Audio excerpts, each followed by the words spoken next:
Si vous êtes nouveau sur la chaîne, n'oubliez pas de vous abonner et d'activer la cloche de notification. On commence. Ayant notamment croisé le fer avec Francis Ngannou au cours de sa carrière au MMA, Cyril Gane en sait quelque chose à propos des athlètes issus du continent africain. Lors de sa dernière vidéo sur sa chaîne YouTube, l'ancien champion par intérim des poids lourds à l'UFC a d'ailleurs tenu un discours très honnête à leur sujet. Absent de la cage depuis mars dernier et son humiliante défaite contre John Jones, Cyril Gane n'est cependant resté les bras croisés durant ce laps de temps. Il faut dire que l'intéressé est quelqu'un de très occupé, ayant repris l'entraînement quelques jours à peine après son échec à Las Vegas alors qu'il va disputer son prochain combat en septembre prochain, à l'occasion de l'UFC Paris. Mais au-delà de son activité au sein de la prestigieuse fédération de MMA, le natif de La Roche-sur-Yon est également très impliqué au sein de la RES, ligue française créée par son entraîneur Fernand Lopez et qui veut s'imposer comme une référence en la matière dans l'Hexagone. Pour cela, mieux vaut avoir autant de visibilité que possible sur le territoire tricolore et Gane a justement confirmé récemment qu'ils y travaillaient. Interrogé par un internaute sur un éventuel passage de la RES à Toulouse, le combattant a tenu à répondre sans détour sur sa chaîne YouTube.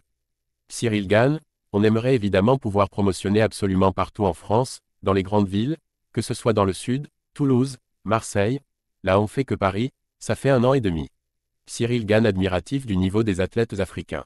Le message est clair de la part de Bon Gamin, l'idée est de faire grandir l'organisation au point de ne plus être cantonné qu'à la capitale. Mais Gane et Fernand Lopez voient même encore plus loin que ça, eux qui aimeraient bien exporter la RES à l'international. La star en a notamment profité pour aborder le sujet du marché que représente l'Afrique, qui produit régulièrement de grands talents dont il est admiratif. Cyril Gane, le but ultime d'art, c'est même d'aller un peu partout en Europe, à vrai dire, et en Afrique également. Parce qu'il y a énormément de potentiel, il y a une émergence en plus de ce sport-là, et on sait très bien qu'en Afrique, il y a d'énormes athlètes. Donc ouais voilà, ce serait pour promotionner un peu partout, donc oui un jour, j'espère qu'on ira à Toulouse.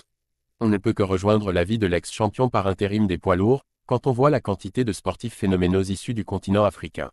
Souvent issus de conditions encore plus difficiles que leurs homologues européens ou américains par exemple, ça ne les empêche pas de souvent figurer au sommet de leur catégorie, quelle que soit la discipline. Ça force évidemment le respect. Ne disposant pourtant pas des mêmes moyens qu'en Europe ou aux États-Unis, les athlètes africains ont pourtant su se faire une place à part entière dans le monde du sport et c'est tout à leur honneur. Il suffit de voir des superstars au MMA comme Kamaru Usman, Israël Adesanya ou encore Francis Ngannou pour se rendre compte qu'ils font souvent partie du gratin mondial.